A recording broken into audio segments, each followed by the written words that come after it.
You gonna dine outdoors? Sounds like a plan.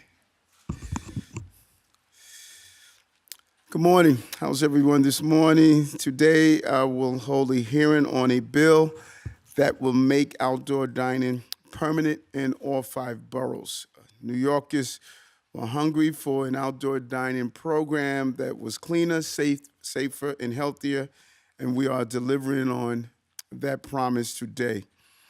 And we need to be clear that outdoor dining during a very difficult time in our history under COVID, outdoor dining saved 100,000 jobs.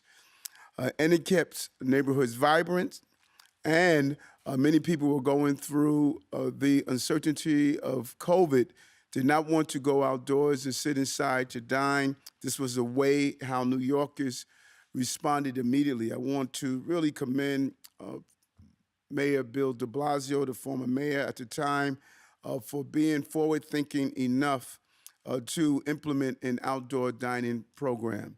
It wasn't perfect, but it was during challenging times, and he did the balance of public health and employment to improve our economy. We are now announcing today that Dining Out New York City will be the largest outdoor dining program in the nation, and it will shape New York streets forever. Intro 31-C will allow year-round sidewalk dining and an 8-month period for roadway dining, and require the Department of Transportation to develop, operate, and manage an outdoor dining program that would allow restaurants to receive a license for roadway and sidewalk dining. By bringing this historic program to all 5 boroughs, we are firing up equity and serving good jobs across the city. Historically, you normally saw outdoor dining in the center of Manhattan or lower Manhattan. It was not a 5-borough program. That ends today. Just like it takes a team to make a great meal, historic change takes all of us working together. This bill allows us and shows us how we get outdoor dining done in partnership with the council. So we want to thank Speaker Adrian Adams, the hardworking council member Velasquez, who really pushed this bill through, heard from a great deal of people, and got it done. Deputy Mayor Joshi, Commissioner of Transportation Edonis Rodriguez, Commissioner of Small Businesses Services Commissioner Kim, Director of the Department of City Planning Commissioner Garodnick, and President and CEO of the New York City Economic Development Corporation, Andrew Kimball. Now I want to open it up and invite the public to make a few comments. We can stand at the mic there. First person we're calling up is Jim Morrison.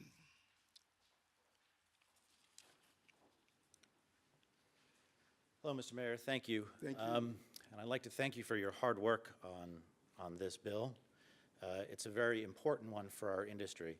But I rise today to tell you there are a lot of great people that worked on this bill, hardworking people. But the truth is, our bars and restaurants can't make this bill work the way that it's formulated.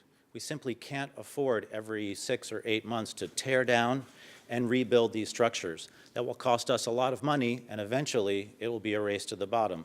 The point of this bill was to eliminate the dilapidated, ugly sheds. And what's going to end up happening is we're going to only get those because they're going to be the only ones that anyone can afford. I'm here today representing the working class people of my industry. It's an industry where a 25-year-old can land at Port Authority, or an ex-political TV show host who's 50 years old can make a good living in this city. And this bill is going to take maybe $100 a shift away from an average bartender. That could be the difference between making rent or putting food on the table. Today, I'm not the only one that's their voice. You're their voice today. You're our nightlife mayor, and I know that you understand, probably the only mayor that's ever understood the complexities and how difficult this industry is. So today, I'm asking you to understand that perhaps there's a better way forward. Maybe more robust fees than $1,000 for 4 years, because I know there are a lot of bars out there that would pay it. So A lot of people are saying this is the best compromise that we can do, but at the end of the day, I think the only people that are going to be compromised are the hardworking people in this industry. So come out, take a pause on this. Don't sign it today. Come out and see our bar on a Sunday or a Saturday. Heck, come out in December or January and see the vibrant jobs that we've created, the vibrant communities, and the revenue that this has drawn for this city, not only in the summer, but also in the wintertime. Thank you so much, Mr. Mayor. Thank you, Jim. And I agree that our nightlife industries are hardworking New Yorkers, and it's a great opportunity for them to, you could go from becoming a dishwasher to owning a chain of restaurants. And so I agree. And I think there's opportunities for rulemaking, and there's opportunity that to continue to receive feedback how we can get this right.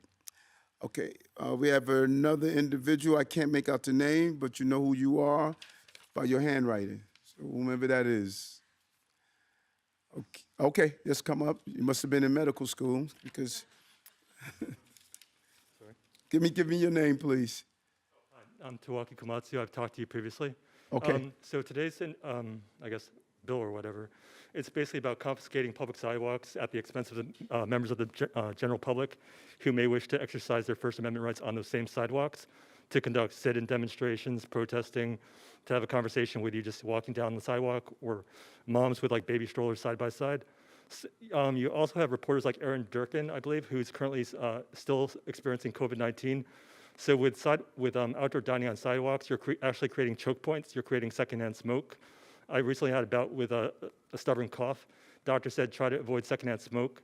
So the point is, if you're actually creating choke points, if you're obstructing pedestrian traffic, and you're doing that lawfully, you're actually violating a binding U.S. Supreme Court decision in the city of Lakewood.